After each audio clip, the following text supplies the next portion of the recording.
And the Snowball Derby means a lot to a lot of people, but certainly the guy that we have on the PFC Performance Hotline right now, one of my heroes, my favorite drivers of all time, and love seeing the TM Ranch car around the racetrack for so many years. David Rogers, good morning to you. Good morning, guys. Nice to have you back on the show. And I think I want to get right to it, David. After all that you've been through with overcoming cancer and so forth, to get back behind the wheel of a race car the other day at the track that you've had so much success on, New Smyrna Speedway, what was that like? Well, it was way better medicine than chemotherapy and all the other drugs that I've been on here lately. It was a quick fix for a lot of things, really. You look good. I'm seeing a picture of you and Bubba Pollard at the racetrack the other day. What did it feel like inside the race car? Did you feel like, hey, I'm pretty competitive, or was there an adjustment to get back behind the wheel? You know, you've lost some weight and so forth. What was that like? Well, I really didn't know when I got behind the wheel if I'd be able to do it. I mean, it's really early in the deal. I'm still 70 pounds short of what I was when I started this whole project. But I was 155 pounds when I was in high school, so in the same height. So I guess you can have a little bit of muscle and be able to not just be a fat and happy, so to speak. But when I got in the car, I really didn't know what to expect. I hoped that everything would be pretty much the same, and it was. When I got in the car, I had a lot of doubts and a lot of want tos. I wanted to go, fast and the whole deal, but I didn't know if I was going to be able to, and I didn't know if I would want to. So, other than the the car's kind of set up for Bubba. The seat we've took my seat and kind of stretched it out and made it fit Bubba because he's a pretty big old boy, and the steering wheel was I was kind of like driving a school bus or something. The school bus was up, steering wheel size was up tall and stuff, but um, and that was the only adjustment we made after I went out the first practice. We lowered the steering wheel back down so I could not look through it. I could look over it. But, I after I run a few laps, it felt like I knew what I was doing. We went okay speed wise. I run 15 laps in a row and didn't have any pains or anything that I wasn't sure that I wasn't going to have because I'm still not 100%. But uh, I've raced that way before. I've raced when I was sick, and I've raced in different forms of weakness and stuff like that. So, when I got back in, doing the car, driving the car, I felt like I was okay. I didn't feel handicapped in any way. I didn't feel like I got tired really quick. Anything like that. I wasn't super comfortable just because of the seat mainly. Um, but I can still do that part of it. And the biggest and best part of it is I still want to. I had some doubts as to, with all I've been through and, my family's been through and, it puts your family through a lot of stuff when you're out there racing that you don't realize. I love it so much and it's a lot of stress on my wife. She's been under the gun. She's been so wonderful for the last um, for the whole time we've been married, but for the last 10 months, she's really been a trooper because she's had a kind of like having a 3-year-old kid, that she had to take care of and watch what I was doing and make sure I was good. So to put her under the pressure of me doing it is hard and you know she's behind me 100% because she knows I love it and she knows that's what I want to do. So she's still behind me, and like I said, I I want to do it. I don't want to just get out and ride around. I've still I mean, I still felt after the first few laps, I started thinking, okay, what can, if we do this, this, and this, um, I'll be faster. So, and that's, to me as a racer, that's what you want. You want the want to. I'm not just happy, okay, I'm out here riding around, so I'm good. I've still got the want to be a racer, to be a competitive racer. Um, will I be that? I think so. Well, I'm looking forward to seeing you at the racetrack again. And I understand you have a little bit of news for us this morning on what that race might be. You want to fill us in? Well, we've talked about it, Bob, and I mean, just like the Governor's Cup, there was a short field, and I was like, man, I got two cars. I could go home and get another car because we'd already promised Bubba to be able to drive, to run our car, because he doesn't have a whole lot of cars, and it worked out for both of us to be able to do that. And I was if it had been a 100-lap race, Saturday night at New Smyrna, after I practiced Thursday, we went back and got the car that we have ready to go to the Snowball Derby. We'd have got it, and I'd have took it over there and raced it. But it was too short a notice for my guys and for me and everybody consider. But we're going to the Derby. I talked to Steve Holland, the TM Ranch man that's been behind me so long, and the Derby's his pride and joy. He wants to be there and be part of it, and he wants me to be part of it.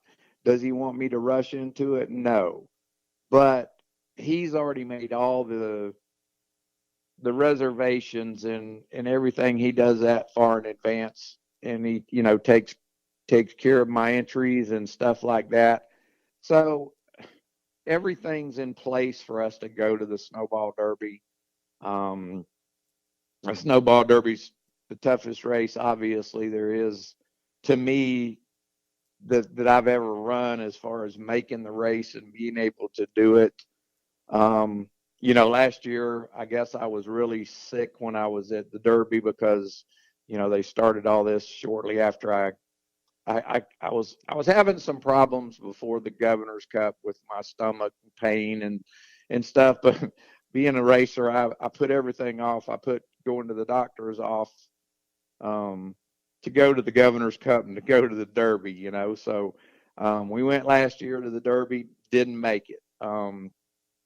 Just my qualifying seems to be at the Derby. If they take 20 cars, I'm 22nd. If they take 30, I'm 32nd or 31st, or I'm always just a tick short. And then we got a little accident in the non-qualifiers race and didn't make it. And so we're gonna go this year. We're gonna go back.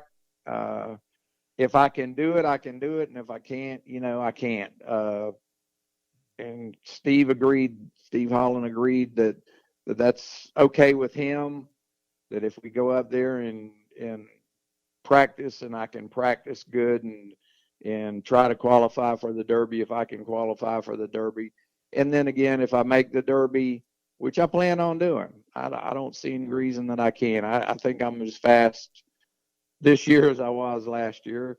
Have more lead low because like I said, I'm still 70 pounds short. And I think I can make the Derby. My plan is to make the Derby. And, the race is usually, generally speaking, it's really a lot cooler. It's a lot easier on the driver to run 300 laps. You got the cautions that you're going to have, so you're not going to have to get out there and run 125 laps. The last 40 being slipping and sliding out of control because you're out of tires. With the control cautions like they are, I don't see any problem with. I don't see any reason that I can't go the distance. And if I start the race, with your mindset gets to the point where that's what you want to do, and being a racer, that's what I'm going to try to do. I think that's pretty cool. I can't wait to see it. And honestly, you're one of the most decorated race car drivers down there. And I'll still remind you, bud, you know, you and Red Farmer tied there for starts at the Snowball Derby. If you're able to get in this one, you will have started more Snowball Derbies than any other driver in the history of that race. Is that going to be something special to you if you're able to accomplish that, especially this year with all you've overcome? Well, definitely. And Red wanted me to remember that even if I did run an extra race, if I did make another race or three or whatever, he wanted me to know that I'd never break his record, which is a good thing. He said his were consecutive, mine weren't. So, uh, so he's still going to have a record. And then if I do make the race and can continue to do so, then I'll have my own little record that, and Red will have his. So that's a good thing. And yes, it is. It's as special as it can be because, with all the prayers that everybody, you and your wife and everybody has put out for me and got me through all this, and I've struggled, and it's been a way tougher battle than I ever dreamed it would be. It's amazing to me how many people that have reached out to me and how many people that are touched by in some close proximity of a way to have, the have cancer close to them. It's either them or a family member of, there's just so much of that that's prevalent out there. And I appreciate all the prayers. And, like you said, I don't have anything to prove to anybody, Bob. I'm not proving anything to myself or the fans. It's an appreciation to the fans to show that, we'll go back racing. And it's also to let myself know and the TM Ranch bunch that we can still do it, and we're still going to try to do it. But it's also to let me and everybody know that there are no promises of next year.